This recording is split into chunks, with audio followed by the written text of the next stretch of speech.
Pemerintah Kabupaten Aceh Barat melalui Dinas Perindustrian, Perdagangan, Koperasi, dan UKM menghimbau masyarakat untuk berlaku bijak dalam berbelanja dan hindari penimbunan barang. Hal itu disampaikan oleh Khairuzadi, Kepala Disperindakop Aceh Barat saat diwawancarai RRI. Himbauan dari kami Dinas Perdagangan ini mengharapkan kepada masyarakat tetap berlaku bijak dalam melakukan belanja terhadap barang, tidak melakukan penimbunan sehingga yang menjadikan barang tidak stabil di pasaran.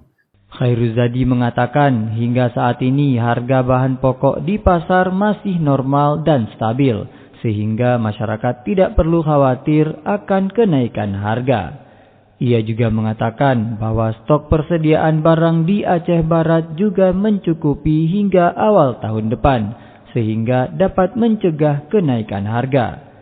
Lebih lanjut, Khairuzadi mengatakan bahwa pihaknya terus memantau kondisi pasar guna memastikan kestabilan harga tetap terus terjadi. Ia juga mengatakan bahwa pihaknya terus mengupayakan untuk memastikan ketersediaan bahan pokok tetap terpenuhi di Aceh Barat.